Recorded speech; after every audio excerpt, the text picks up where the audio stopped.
식사 잘 하셨죠? 아이고 제가 정말 큐티를 배우고자 이렇게 가고 또 이렇게 목사님 말씀해 주신 대로 그렇게 제가 목회의 방향을 정해서 그렇게 떠나게 됩니다.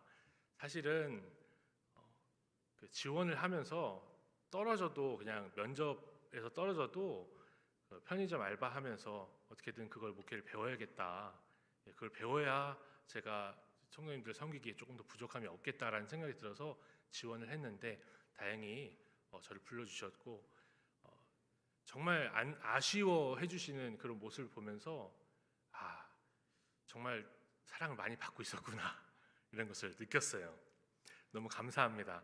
오늘 이 시간에 제가 마지막으로 강단에 서서 함께 말씀을 묵상할 텐데 주님께서 우리 사랑하는 부평 동부교회를 통해서 나도 살고 남도 살리고 지역사회와 한국교회를 살리는 생명의 역사를 불러일으키시기를 간절히 소망합니다.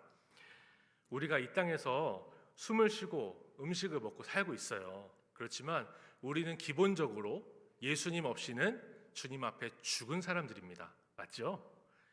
오직 예수 그리스도께서 우리를 대신하여 죽으신 것을 믿는 우리가 그리스도와 함께 살아서 주님 앞에 생명으로 살 수 있는 거예요.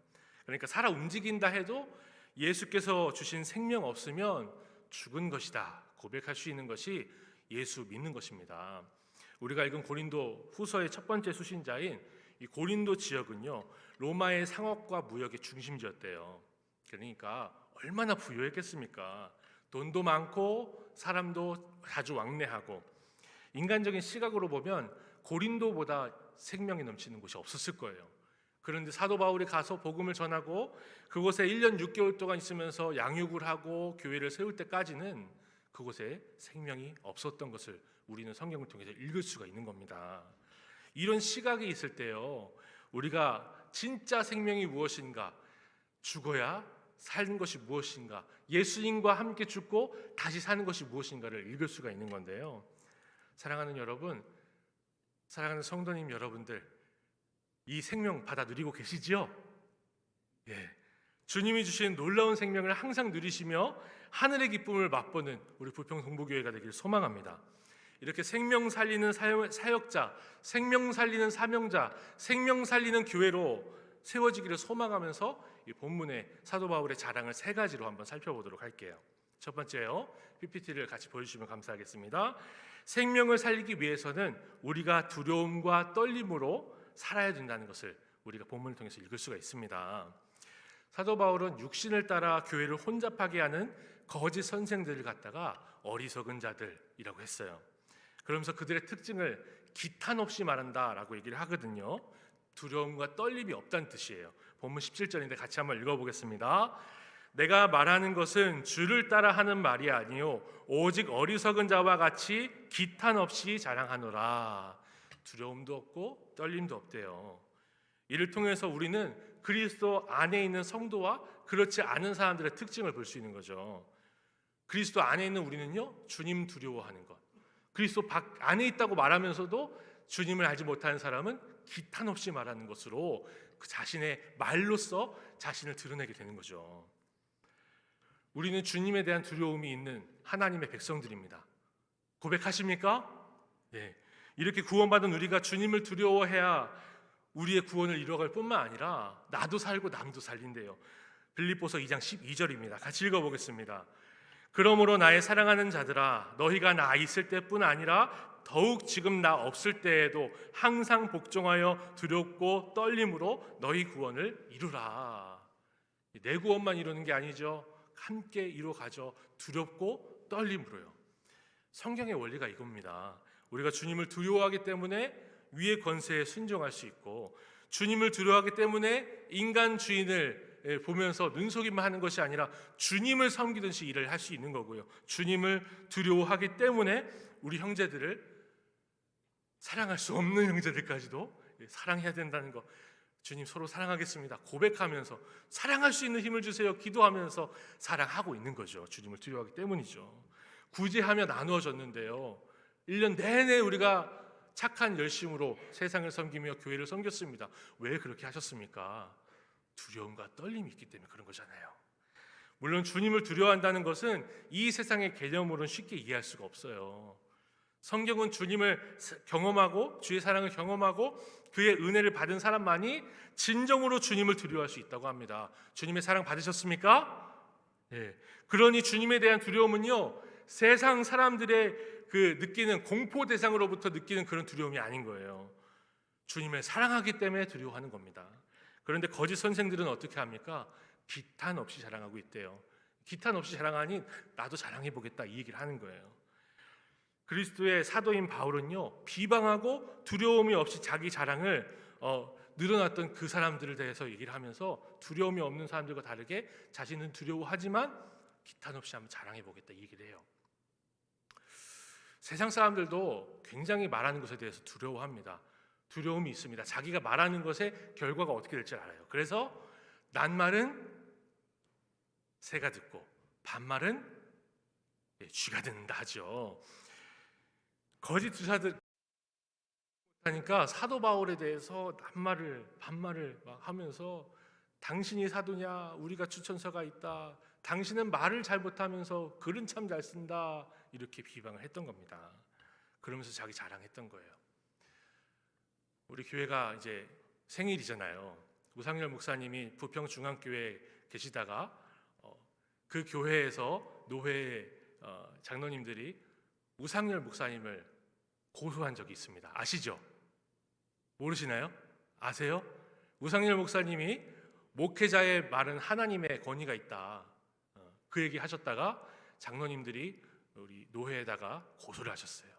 이단이라고. 근데 그 노회가 열리는 날, 이제 노회는 뭐냐면 법원이에요. 법원. 쉽게 말하면 법원의 기능이 있어요. 법원이 열리는 날 이제 예배를 드리잖아요. 목사님들이 모였으니까, 장로님들하고 목사님 모였으니까 노회 시작하면서 예배 드리는데 오신 목사님이 그 설교를 하신 거예요. 목회자는 하나님의 권위를 가지고 설교합니다.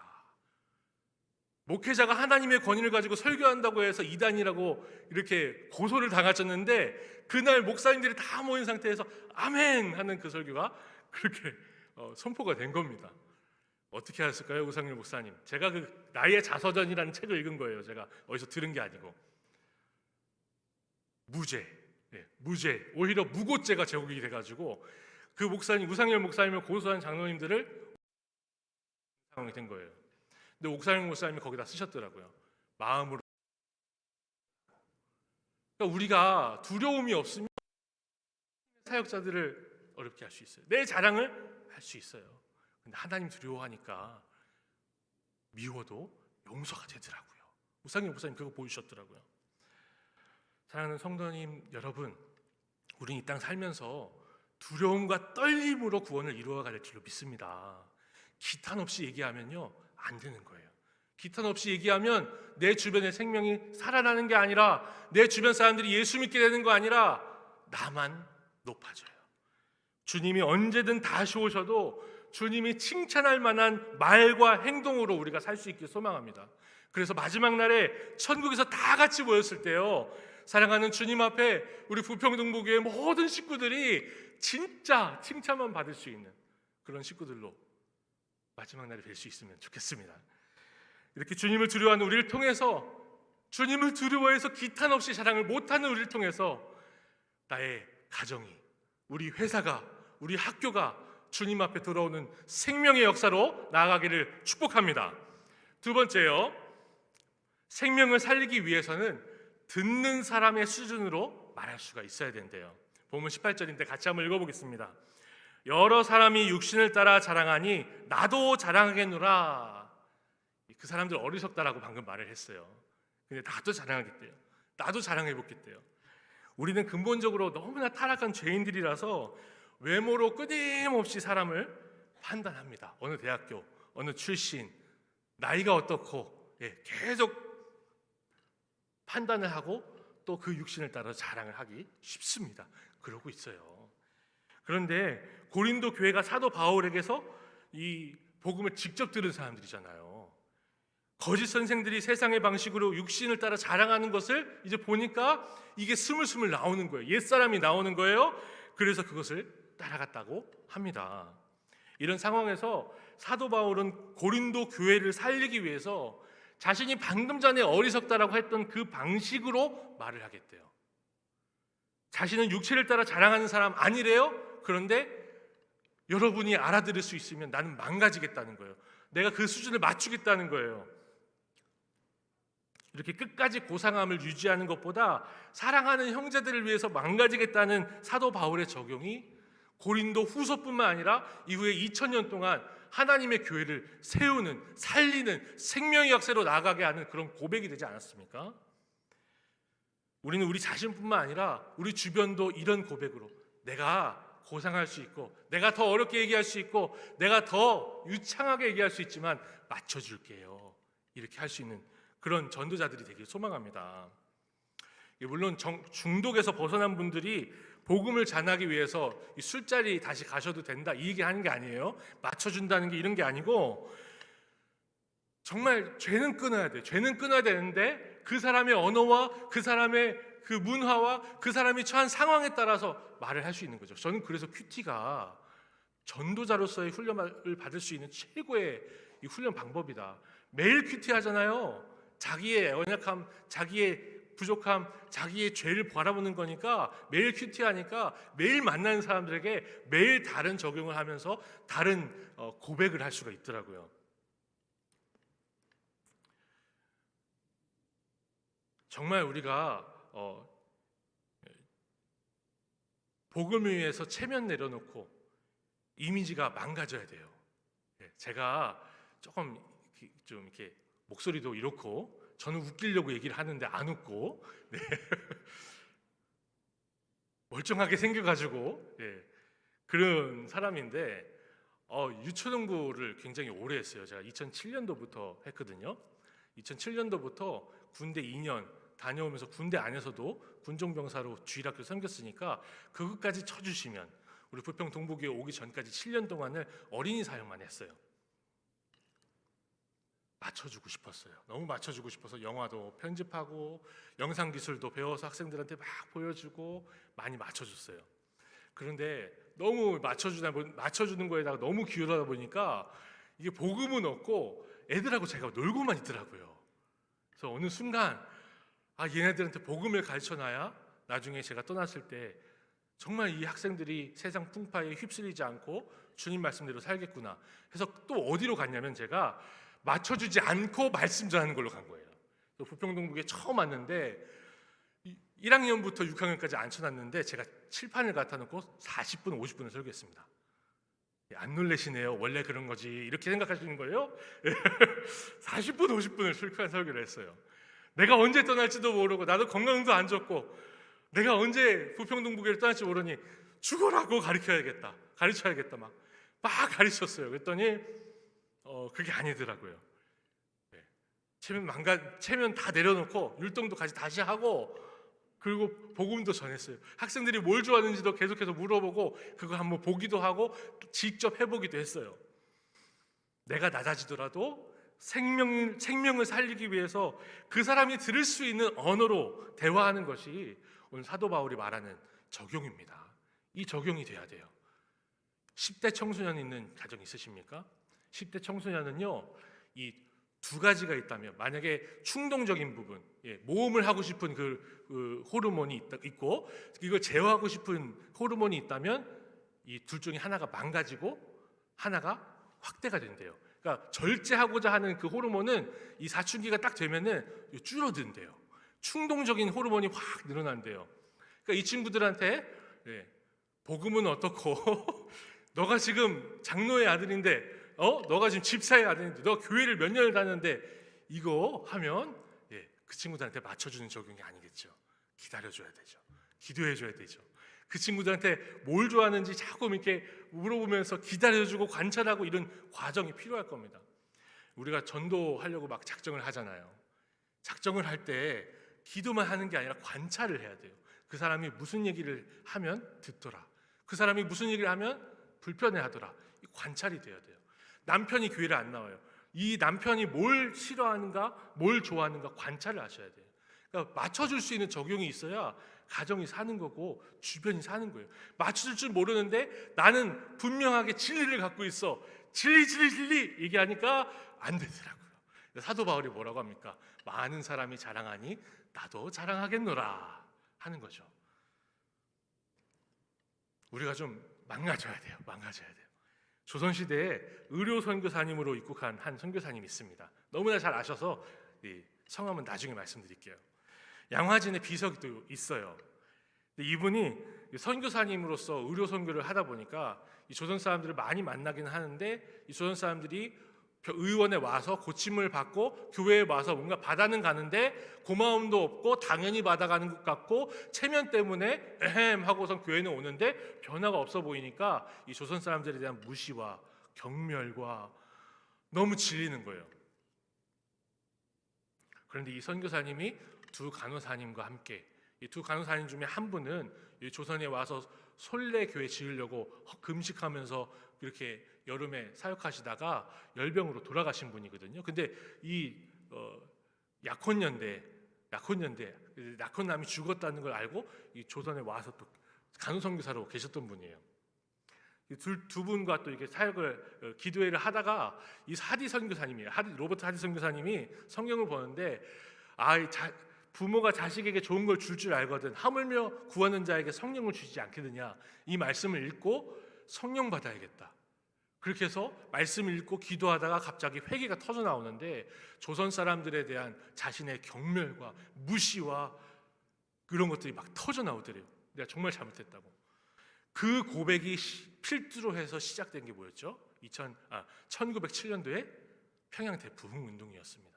그러니까 내가 망가지니까 내가 부족해요. 내가 미안해요. 내가 잘못했어요. 내가 고마웠어요. 이 얘기를 하기 시작하니까 알아듣는 거예요. 그리고 생명이 살아나는 역사가 시작되는 거죠.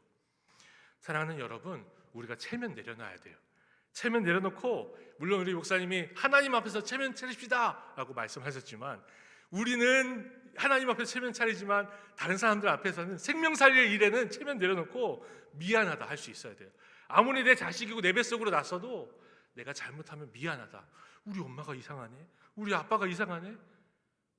내가 예수 믿어서 미안하다. 예수 믿어서 내가 잘 살았어야 되는데 미안하다. 고맙다. 이런 이야기를 할 수 있으며 그 사람의 수준에 맞춰서 말할 수 있기를 소망합니다. 그래서 우리 자녀들, 교회 안 나오는 자녀들 많이 있잖아요. 사실 성공은 했는데 교회 안 나오는 자녀들 다 주님 앞에 돌아오길 간절히 소망합니다. 세상에서 돈을 1억이 있으면 2억이 있으면 몇 억이 있으면 뭐해요? 예수님만 믿어서 천국 못 가면 그걸로 끝인데. 그래서 우리를 통해서 생명이 살아나서 주님 앞에 영광이 되는 교회로 우리 부평동부교회가 될 수 있으면 좋겠어요.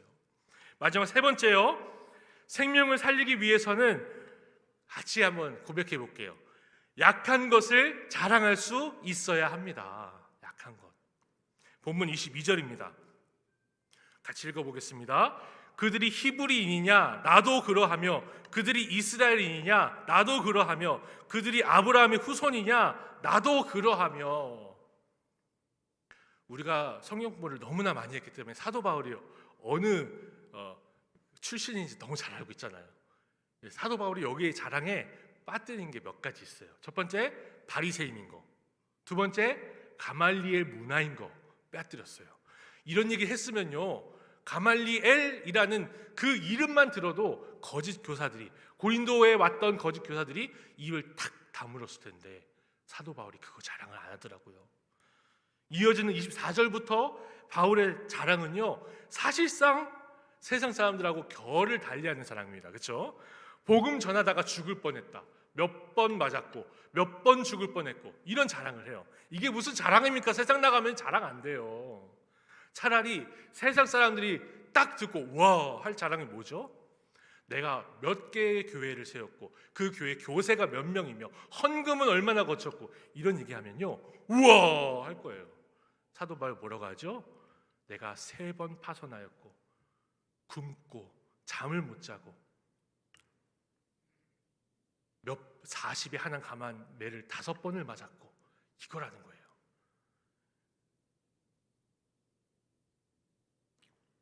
이렇게 구원받은 우리가 자랑할 것은요 약한 것밖에 없어요. 이게 우리가 생명을 살리는 자랑이 될 줄로 믿습니다. 본문 30절인데 같이 한번 읽어보겠습니다. 내가 부득불 자랑할진대 내가 약한 것을 자랑하리라. 약한 것을.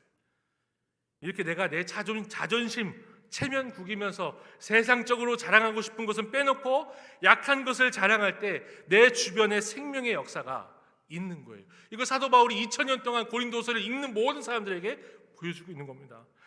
내 모양이 빠지고 이미지가 망가져도 나를 통해서 생명이 살아나고 잘못된 길로 가던 형제 자매가 주님께로 돌아온다면 그게 우리의 복이고 그게 우리의 자랑이 되지 않겠습니까?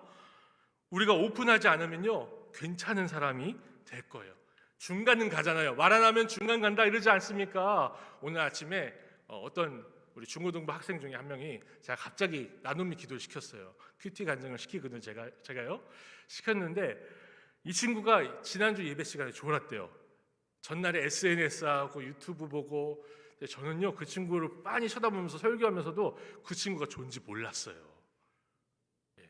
말하면 안 되겠지만 우리 원로 장로님의 아들의 아들 손자인데 전날에 유튜브 보고 SNS 하다가 주일날 아침에 설교를 무슨 얘기인지 하나도 안 들린대요. 뭐 기억이 안 난대요. 조느라고 막.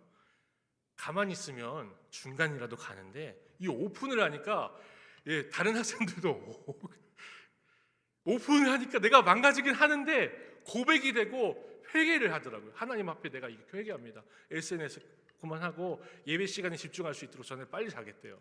이게 오픈을 하니까 공감이 되잖아요. 공감이 돼요.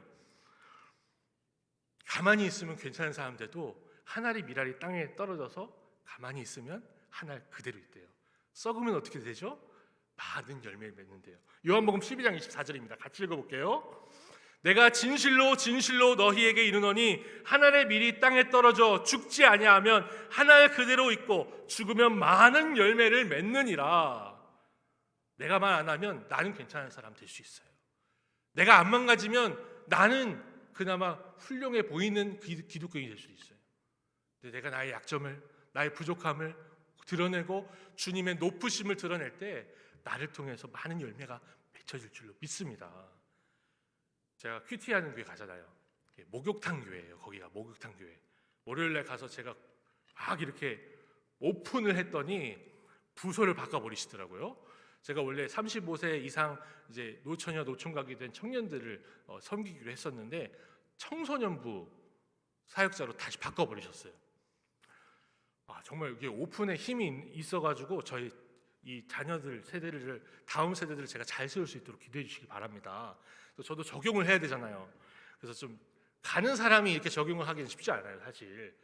저는 이 얘기 안 하고 가면 열심히 9년 동안 섬겼던 목사 하고 끝나면 되거든요. 제가 오픈을 좀 해볼 테니까 저 목사 이런 사연이 있을 때 하고서는 하지 마시고 자기에게만 잘 적용해서 생명 살리시기를 축복합니다. 오픈을 좀 해볼게요.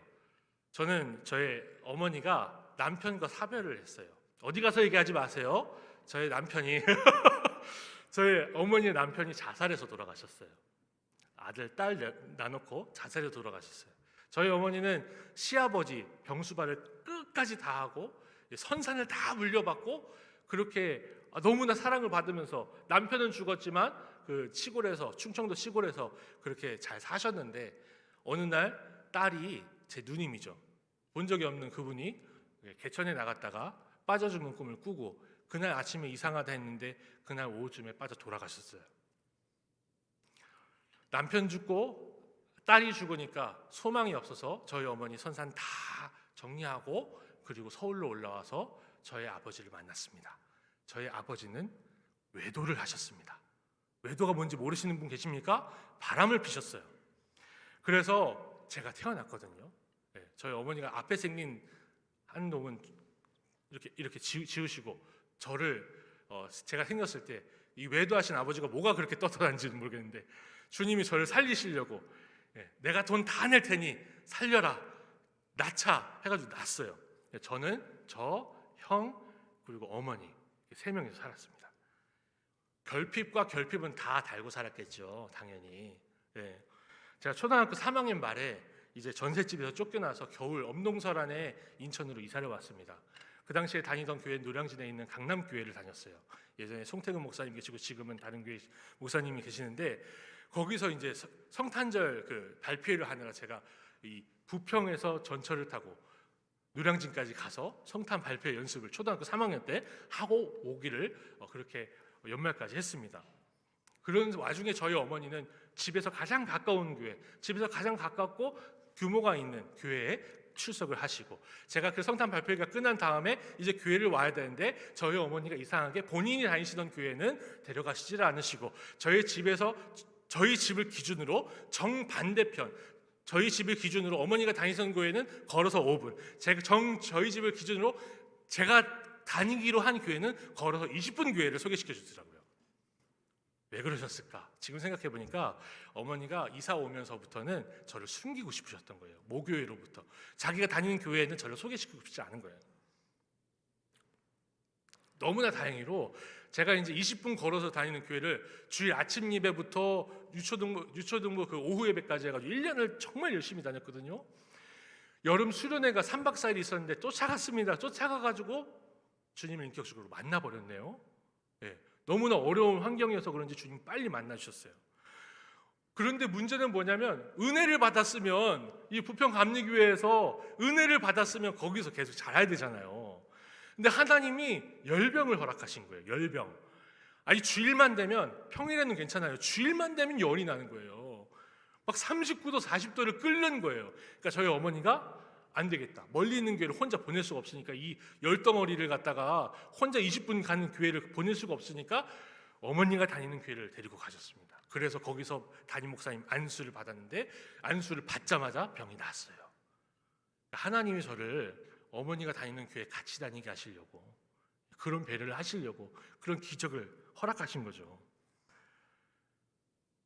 그래서 저는 어머니와 같은 교회에서 신앙생활을 할 수 있었는데, 저희 어머니가 저희 형을 이미 소개를 한 거예요. 저희 형의 성은 신씨입니다.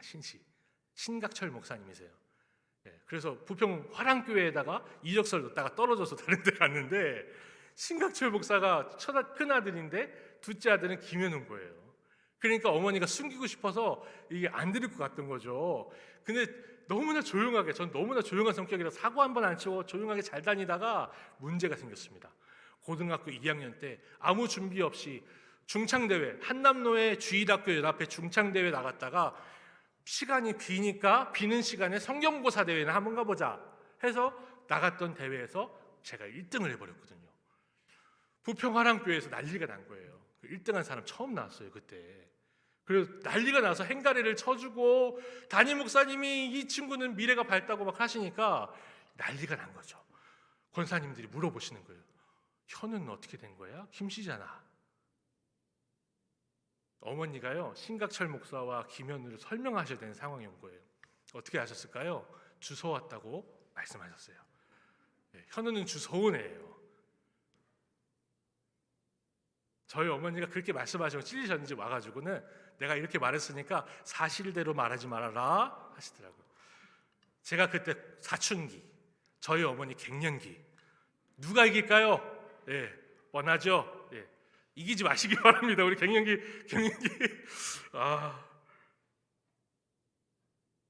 정말 이제 이런 상황에서 여러분 삐뚤어져야 다행이지 않을까요?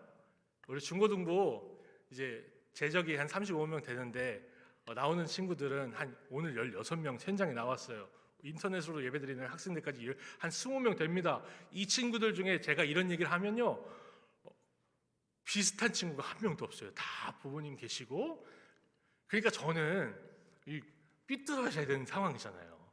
그런데 하나님이 이상하게 삐뚤어질 수 있는 상황에 오히려 은혜를 막 주시는 거예요. 불기둥과 구름기둥을 막 주시는 거예요. 생명싸기로 싹 안아주시는 거예요. 그래서 제가요 친구들과 뒷골목에서 이거 한 번씩 해야 되고 이거 한 번씩 마셔봐야 되는데, 새벽 예배를 나와서 새벽 예배를 드리고, 갈 데가 없으니까 수요 예배를 드리고, 너무 슬프니까 급여철에 와서 부르짖었습니다. 하나님이 이런 상황을 주시니까 이제 저는 이제 목사잖아요. 제가 이런 상황을 맞이했으니까 나눠줄 수 있는 걸 주셨다는 생각이 드는 거죠. 퍼다 줄 수 있는 게 있는 거예요. 제가 이런 고생을 해봤으니까 이런 고생하는 사람들이 교회에 왔을 때, 이런 학생들이 왔을 때 제가 위로해 줄 수 있는 말이 있더라고요. 하나님이 저를 약재료로 사용하셔서 어느 곳에 어떤 모습으로 있든지 간에 저 같은 사람들 만나서 위로해 주는 사역 할 수 있도록 기도해 주시길 바랍니다.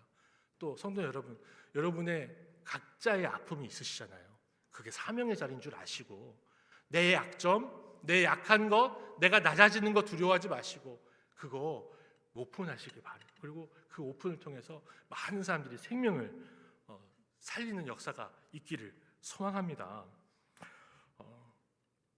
이제 인사를 좀 드려야 될 것 같아요. 너무 인사를 드려야 될 것 같아요. 제가 이제 앞서 말씀드린 것처럼 큐티 배우러 갑니다. 큐티 목회 배우러 가요.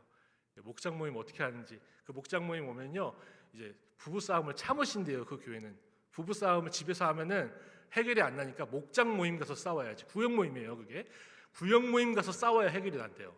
소리를 지르면서 양쪽에서 남편과 아내가 만나서 막 싸우는 거예요. 그런데 그 싸움을 다 보고 나서 같이 기도해주고 그런 모임이래요. 직접 가서 봐야겠다, 배워야겠다. 그래서 갑니다. 9년을 함께한 교회를 떠납니다. 너무나 섭섭해요. 저는 섭섭해요. 여기 와서 결혼도 했고, 여기 와서 애도 낳고, 여기 와서 목회자 안수도 받았어요. 그런데 너무나 섭섭하지만 한 가지 확실한 건 있잖아요. 우리가 주님 다시 오실 날 다 한 자리에 모여서 서로의 얼굴 쳐다보면서 주님 함께 찬양할 날이 있을 거다 고백하며 믿으며 또 앞으로 나아가길 원합니다. 저는 성도님들께 너무나 빚을 졌어요. 결혼했다고 다 찾아와 주셔가지고 축하해 주시고, 아기 낳았다고 고생했다고 하시고, 목회자 안수 받는다고 가운도 맞춰주시고, 너무나 제가 빚진 자예요. 제가 2007년도에 그 전도사 시작을 했다고 했잖아요. 2007년도부터 제 기도 제목에 하나 있습니다. 뭐냐면 존경할 수 있는 목사님 밑에서 섬기게 하옵소서. 죄송하지만 담임 목사님들, 제 모교회 목사님도 담임 목사님이 되셔서 제가 부목회자가 되니까, 부교육자가 되니까 존경하기가 쉽지가 않더라고요. 그래서 그 기도 제목을 기도하다가 이제 응답을 받았어요. 이 우리들 교회 사역자 지원서를 쓰면서 존경하는 교회와 담임 목사님을 쓰라는 란이 있어서 누굴 쓸까 하다가 내가 응답을 받았구나 하면서 강길수 목사님이 석자를 쓰고 부평동부교회를 쓸 수가 있었어요. 하나님이 이 부평동부교회는 저한테 응답으로 주신 교회예요. 너무나 감사합니다. 진짜 담임 목사님 존경한다라고 말하기가 쉽지가 않아요. 너무나 존경한다고 말하기가 쉽지 않아요. 그런데 옆에서 봐도 앞에서 봐도 뒤에서 봐도 존경이 돼요. 너무나 존경한 선배님으로서, 또 너무나 존경하는 우리 성도님으로서 제가 너무나 행복하게 사역하고 떠난다는 점, 그리고 그래서 제가 이 약재료로, 이 어려움으로, 이 약점으로 이 학생들을 9년 동안 섬기고 또 앞으로 나아간다는 점, 우리 성도님들께서 알아주시고 기도해 주시고, 또 주님 앞에서 생명 살리는 자리로, 생명 살리는 사역자로 많은 사람들을 죽기로 돌아오게 한 자는 하늘에서 별과 같이 빛나게 하신 그 약속 붙들고 나아갈 수 있는 우리 모두가 되기를 소망합니다. 정리를 할게요. 생명을 살리기 위해서는요, 우리 PPT 한번 보여주시겠습니까? 같이 읽어주시면 정말 좋을 것 같아요. 첫 번째, 우리가 두려움과 떨림으로 살아야 합니다. 생명 살리기 위해서는 두 번째, 듣는 사람의 수준으로 말할 수 있어야 합니다. 생명 살리기 위해서는 세 번째, 약한 것을 자랑할 수 있어야 합니다. 사랑하는 성도님들, 정말 우리 교회 너무나 좋은 교회, 착한 열심으로 세상을 섬길 뿐만 아니라 하나님의 나라를 선언하고 가르쳐줄 수 있고 또 같이 맛보는 그런 교회로 하나님 앞에서 생명 살리는 사역에 적극적으로 동참하는 교회가 되기를 간절히 소망합니다. 기도하겠습니다. 하나님 아버지, 우리 사랑하는 부평동부교회와 함께 하셔서 또 저로 하여금 9년을 섬기며 또 사랑을 나누며 있게 하셨는데, 아쉽고 또 아쉽지만 주님께서 하실 일을 기대하며 앞으로